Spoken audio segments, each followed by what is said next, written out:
Hello students, welcome back. Children, today we are going to start with the discussion for the MCQs for the different modules. So we will start with the first module today, children. And the two introductory topics, children, जहाँ पे हम लोग से fundamental principles and the different aspects of economics के बारे में पढ़ रहे थे. So today we'll just try to solve the MCQs, and in every coming lecture, children, I'll be helping you out to solve the MCQs for the different modules. So first, second, third, and fourth. These are the different modules that we'll be studying, children. Okay, so let's begin with the first one. Choose the correct alternatives. Question number 1. The demand for a product is the amount that dash. But sometimes we come across a question like what exactly is the meaning of demand. So demand का definition मैंने आपको बताया हुआ है कि demand relates to the different various quantities of goods and services which a consumer is willing and able to buy at different prices during a given period of time. Right अच्छा, अभी हम लोग देखते हैं कि लाइक ये जो मैंने स्टेटमेंट बताया इसको मैं रिपीट कर रहा हूँ. Various quantities of goods and services which a consumer is willing and able to buy at different prices during a given period of time is known as demand. अभी हम लोग देखते हैं बच्चों कि मेरे स्टेटमेंट के साथ में इसमें से कौन सा ऑप्शन मैच करता है. फर्स्ट ऑप्शन में they are saying buyers purchase in the market, the amount that buyers purchase in the market. That's not a relevant statement, children. Buyers are willing to purchase at a given prices. अच्छा, मतलब willingness है, लेकिन फिर आपने एक equation पढ़ा हुआ है बच्चों लोग जहां पे हमने पढ़ा था कि like demand is equal to, अच्छा सबसे पहले क्या आता है desire, then children we had the willingness, and the third one children is called as ability. Okay, तो यहाँ पे उन्होंने सिर्फ किसको हाईलाइट किया children, willingness. Point c children, buyers are willing and able to purchase at alternative prices. तो बच्चों यहाँ पे एक प्राइस भी आ गया. अच्छा, we are also talking about the ability and at the same time children we are also talking about the willingness. So the buyers are willing and able to purchase at different prices. So I think children this is the most relevant statement here. So अपना answer आता है point C. The demand for a product is the amount that buyers are willing and able to purchase at given or alternative prices. और D वाला गलत क्यों है? Buyers are able to purchase. तो उसमें ability है and they are not talking about willingness. So that becomes a wrong option. Demand curve shows how quantity demanded changes as the price changes. क्या बोला देखो, the demand curve shows how quantity demanded changes as the price changes. It implies that dash.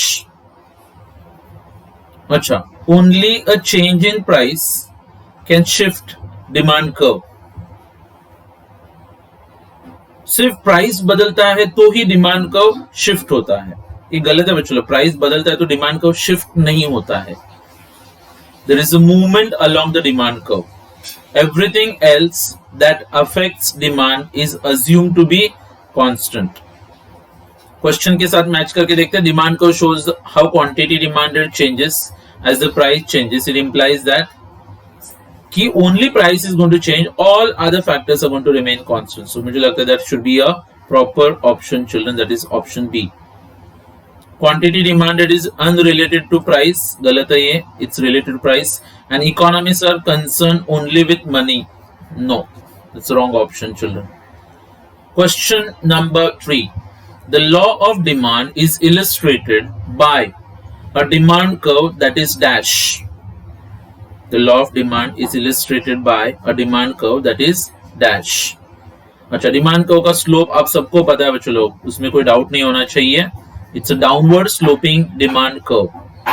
Horizontal नहीं होता बच्चों demand curve, vertical भी नहीं होता है, और अपवर्ड स्लोपिंग तो होता ही नहीं है. Question 4 children. So we have already studied children what would be the slope of the demand curve, right? It's a downward sloping demand curve that we get.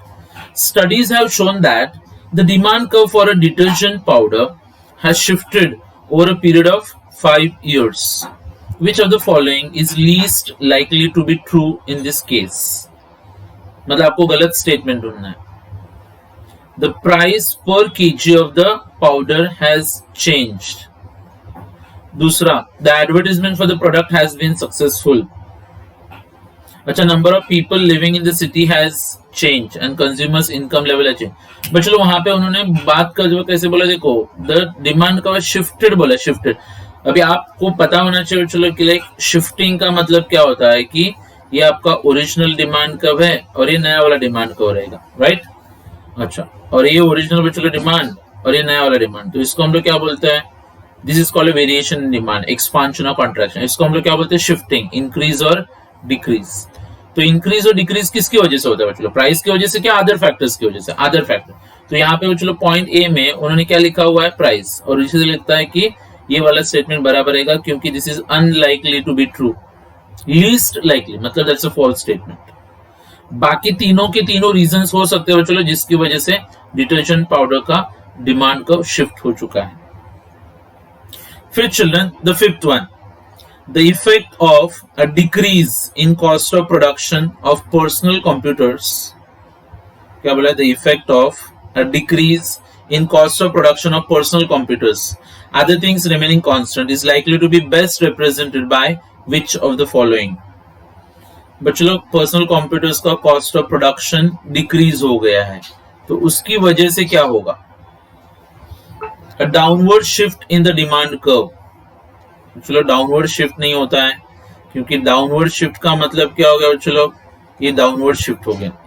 दूसरा, an upward shift in the demand curve, तो ठीक है ये demand पहले था, ये नया वाला डिमांड हो गया।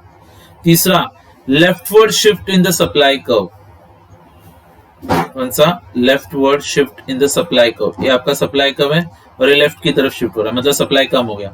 And rightward shift in the supply curve, rightward shift का मतलब क्या होगा, चलिए ओरिजिनल सप्लाई है, नया वाला supply.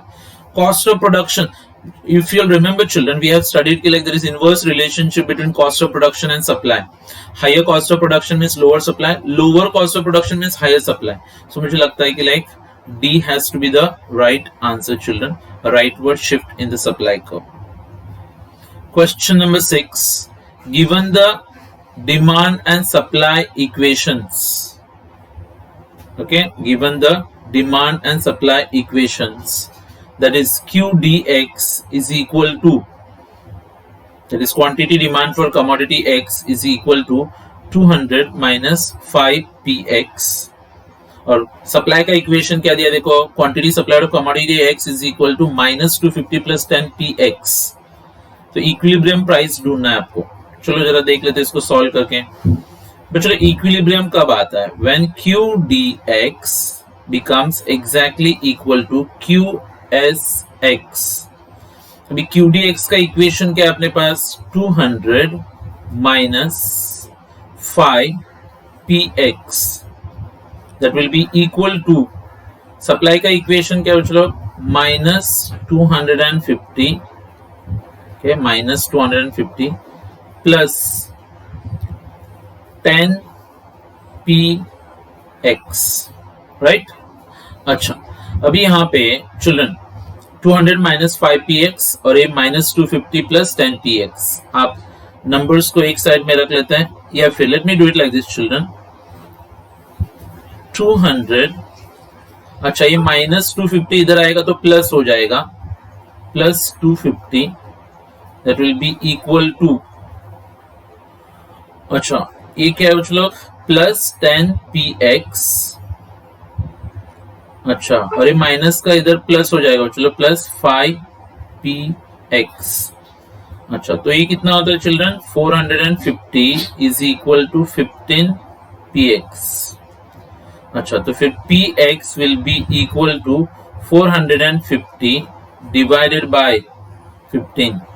So your answer children is going to be 30 px. So price of commodity x is how much, 30। तो ऐसे सॉल्व किया जाता है चलो इसको, ठीक है।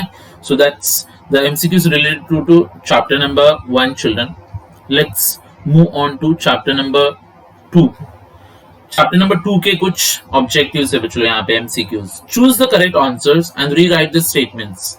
The first question children, a normal goods can be defined as one which consumers purchase more as। बच्चों लोग नॉर्मल कमोडिटीज वो होते हैं जो कंज्यूमर्स तब ज्यादा खरीदते हैं जब उसका कीमत कम होता है। तो कीमत कम होना है कौन से ऑप्शन में दिख रहा है, देखो, when the prices fall। Price rise होने के बाद मोर परचेस नहीं किया जाता बच्चों लोग, इनकम फॉल होने पे मोर परचेस नहीं होता है बच्चों लोग। ओके, और ये incomes, this is again a irrelevant option. Question number 2, the income effect of a price change. क्या बोले देखो, the income effect of a price change. बच्चों देखो, एक आध कमोडिटी है, आपके पास 100 रुपीज है। ओके, अच्छा, दो कमोडिटी एक्स है बच्चों लोग, इसका इनिशियल प्राइस कितना है 10। अभी आगे जाके बच्चों लोग इसका प्राइस जब चेंज होता है, जैसे कि मैं अगर इसका 10 यूनिट्स परचेस कर रहा हूँ, सो 10 multiply by 10 children, so I will be shelling out how much, 100 rupees. अभी वही चीज अज्यूम करना बच्चों लोग कि 5 रुपए में अवेलेबल होके मिल रही है, कितने में, 5 रुपए। सो 10 मल्टीप्लाई बाय 5 क्या हो गए, 10 मल्टीप्लाई बाय 5, तो कितना पैसा गया आपका, 50। तो आपके पास बच्चों लोग पॉजिटिव 50 रुपीज का इनकम रह गया ना, तो प्राइस कम होने से पॉजिटिव इनकम इफेक्ट आता है। लेकिन वहीं पे बच्चों लोग अगर सपोज एक 20 रुपए का हो जाएगा, राइट, अच्छा, तो उसकी वजह से क्या होता है कि like you will not be able to purchase 10 units now, you'll be able to only purchase 5, and if you want to purchase 10 units you require extra 100 rupees children, तो उसको हम लोग नेगेटिव इनकम इफेक्ट करके बोलते हैं। तो इसका मतलब ये हो गया कि प्राइस बदलने की वजह से जो इनकम इफेक्ट आता है वो या तो पॉजिटिव भी हो सकता है या तो फिर नेगेटिव भी हो सकता है। एंड पॉइंट डी, जिसे it is caused by changes in consumer tastes, so this is irrelevant point children again. Okay, always positive not possible, क्योंकि प्राइस कम भी होता है बच्चों और बढ़ता भी है। always negative is also not possible. Then children, question number 3, if a commodity or a goods is normal, then the demand curve for that goods must be dash, downward sloping होता है, वो आपको पता है ऑलरेडी बच्चों। जब भी बोलेंगे डिमांड कर्व और नॉर्मली बिहेव कर रहा है, तो डिमांड को नॉर्मली कैसे बिहेव करता है बच्चों लोग, डाउनवर्ड स्लोपिंग, क्योंकि हम लोग को पता है that there is inverse relationship between price of that particular commodity and quantity demanded of that commodity. So downward sloping is the right answer children. Upward sloping नहीं होता है, परफेक्टली इलास्टिक भी नहीं होता है, और कंप्लीटली इनइलास्टिक भी नहीं होता है। Question number 4, a fall in the price of a commodity, मतलब किसी कमोडिटी का प्राइस अगर फॉल हो गया तो उसकी वजह से क्या होता है, it increases consumers nominal income, मतलब उसका नॉमिनल इनकम बढ़ जाएगा। नॉमिनल इनकम नहीं बढ़ता बच्चों यहाँ पे, क्योंकि उसके पास जितना पैसा था उतना ही रहेगा। It increases consumers real income, मतलब बच्चों लोग जहां पे पहले कमोडिटी 10 रुपए का था तो मैं 10 यूनिट खरीद रहा था, अभी वो 5 रुपए का हो गया तो मैंने 20 यूनिट खरीद लिया, तो मेरे पास 10 की जगह 20 यूनिट आ गए, तो रियल इनकम बढ़ गया बच्चों यहाँ पे। So that should be the correct option. Decreases consumers normal income and decreases consumers real income, ये ऑप्शंस गलत है। So it increases consumers real income. Question number 5 children, as the price of a commodity falls, मतलब commodity का price जब कम होगा, it becomes relatively cheaper than other alternatives. दो commodities है बच्चों लोग, commodity x and then we have got commodity y. ये 10 रुपए का है और ये भी 10 रुपए का है। अभी एक्स का प्राइस कम हो गया 5, तो लोग पब्लिक क्या करते पता है, वाई की जगह पे एक्स को खरीदना चालू करते, तो उसको हम लोग इकोनॉमिक्स लैंग्वेज में बुलाते हैं substitution effect. Whenever one thing becomes cheaper and the other things will look costly, then people start buying more units of that commodity which has become cheaper. Okay, तो इसको हम लोग सब्स्टिट्यूशन करके बोलते हैं बच्चों लोग। अभी आप इमेजिन करना चलो कि लाइक 199 रुपीज में 149 में सब लोग आपको 1 GB data per day they देते हैं, और सडनली कोई आके बोलता है कि लाइक 99 रुपीज में देंगे, तो लोग क्या करेंगे, वो सिम कार्ड निकाल के उसकी जगह पे दूसरा सिम कार्ड डाल देंगे। तो हम लोग सब्स्टिट्यूट कर रहे बच्चों लोग वहां पे। Question number 6, in case of most inferior goods, ज्यादातर इंफीरियर गुड्स बच्चों लोग जो गिवन गुड्स नहीं होते हैं, the following is true. Income effect is always positive, गलत। सब्स्टिट्यूशन इफेक्ट इज नेगेटिव, ये भी गलत है बच्चों लोग। There is an inverse price and demand relationship, commodity बच्चों लोग इंफीरियर है, मतलब लो क्वालिटी है, लेकिन वो गिवन गुड्स नहीं है बच्चों लोग, तो प्राइस और डिमांड के बीच में इनवर्स रिलेशनशिप आएगा, मतलब वो महंगा है तो कम खरीदा जाता है, सस्ता रहता है तो ज्यादा परचेस कर लेते हैं उसको। and there is a direct price and demand relationship, that should be also wrong. Okay? हाँ, अगर वो giffen goods होते हैं, giffen goods के बारे में सुना हुआ है हम लोगों ने कि giffen goods are those goods which people purchase more when the price rises and people purchase them less when the price falls. ऐसे goods को हम लोग giffen goods बोलते हैं, जहाँ पे डायरेक्ट रिलेशन हो. लेकिन इन्होंने पहले ही बोला है कि like they are not giffen goods, मतलब inverse relationship आएगा children. Okay. Question number 7 we have in front of you children here. Acha, what is the question? An inferior goods can be a giffen good, but a giffen goods is not always inferior goods. Okay. दूसरा question यहाँ पे दिया हुआ है, it must be a giffen good. जरूरी नहीं बच्चों कि लाइक वो giffen good हो. It can be a giffen good, but giffen good must always be an inferior goods. And it has a positively sloped demand curve. Inferior goods का demand को positively sloped होता है. गलत. पहला giffen goods क्या बोला है? It can be a giffen goods, मतलब inferior goods giffen goods होते हैं, लेकिन giffen goods हमेशा inferior नहीं होते हैं. It's a wrong statement children again. और must be a giffen good भी गलत है. तो I think option is going to be C. मतलब क्या कि inferior good हो सकता है giffen goods है, but a giffen good must always be an inferior. giffen goods हमेशा inferior ही होते हैं बच्चों लोग. Okay? लेकिन inferior goods हमेशा giffen नहीं हो सकता है. Question number 8. In case of giffen goods, क्या बोला है? In case of giffen goods के केस में the positive substitution effect of a price change is larger than the negative income effect. Now these are a bit confusing statements that we have children. कि positive substitution effect बच्चों लोग ये थोड़ा ज्यादा होता है negative income effect से. B में क्या लिखा है देखो, negative substitution effect of a price change is larger than the positive income effect. और C में लिखा है children, the positive substitution effect of a price change is same as the negative income effect. Finally, positive substitution effect क्या बोला देखो, हाँ, positive substitution effect. बच्चों आप सबको पता है giffen goods वो होते हैं जहाँ पे जिसका प्राइस बढ़ता है उसी का डिमांड बढ़ता है, बराबर. अच्छा, और जिसका प्राइस कम होगा तो उसका डिमांड क्या होगा, कम हो जाएगा. तो पॉजिटिव सब्स्टिट्यूशन इफेक्ट बोलते हैं is smaller than the negative income effect. मतलब नेगेटिव इनकम इफेक्ट का मतलब होता है बच्चों कि आपका इनकम जब बढ़ेगा, आपका इनकम जब बढ़ेगा तो आप उस कमोडिटी का कम क्वांटिटी परचेस करोगे, क्योंकि आप कुछ अच्छे क्वांटिटीज को परचेस करना चालू करोगे. आपका इनकम जब कम होता है तो आप उसका कम क्वांटिटी खरीदना चाहते हो, लेकिन फिर आप उसका ज्यादा क्वांटिटी परचेस करते हो. क्यों? क्योंकि वो गिफन गुड्स से बच्चों आपको सुपीरियर क्वालिटी का प्रोडक्ट पड़ेगा नहीं. So option d children is the right answer. फिर 9th वाला दिया है children, in the equation dx is equal to a minus bpx. तो यहाँ पे आपको ऑप्शन ढूंढना है. a is the quantity of x demanded when price is 0.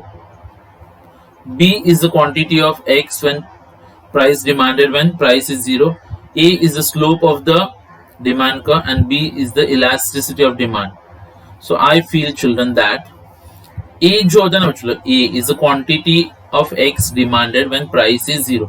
ये जो इक्वेशन लिखा जाता है demand for commodity x is equal to a, मतलब बच्चों 0 जब प्राइस रहेगा तो कंज्यूमर कितना डिमांड करता है उसको हम लोग a बोलते हैं, माइनस b. ये क्या होता है बच्चों, slope of the demand curve, price of commodity x.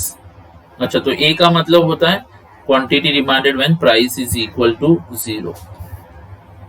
अच्छा, if the demand equation is given as dx is equal to 150 minus 5px, then at 50 units the quantity demanded, the price will be dash. Okay, क्या बोला देखो बच्चों लोग यहाँ पे कि if the demand for the equation dx is equal to 150 minus 5px, then at 50 units of quantity demanded the price will be dash. Okay, let's see children. तो आप क्या कर सकते हो, यहाँ पे इक्वेशन लिख देता हूं मैं पहले. dx is equal to 150 minus 5px। Okay, तो उन्होंने क्या बोला आपको, प्राइस फाइंड आउट करने का।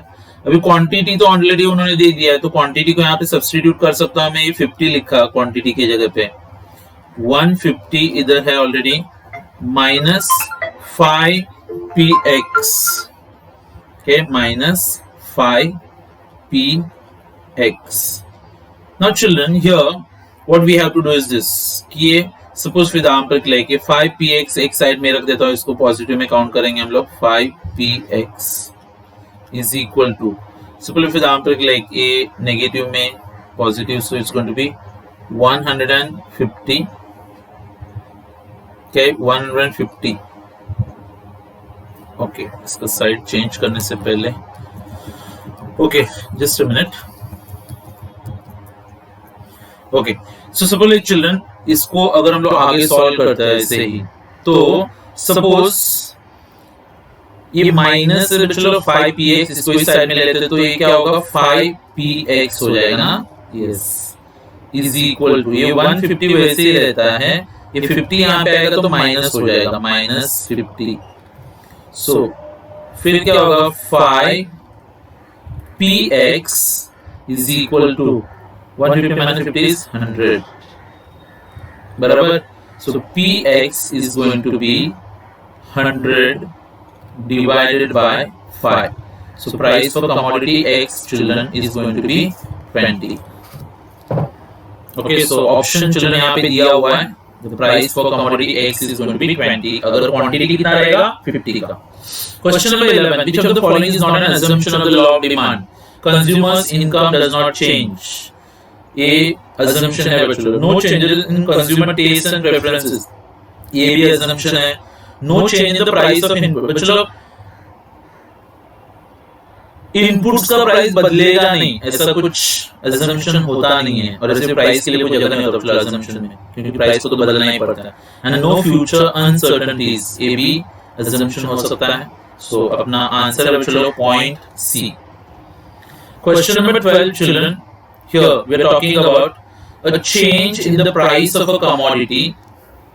क्या बोला है, a change in the price of a commodity with no change in other determinants results in dash. A change in quantity demanded, a shift in the demand curve, an increase or decrease in demand, all of the above. So children, here all of the above तो आएगा नहीं option, right?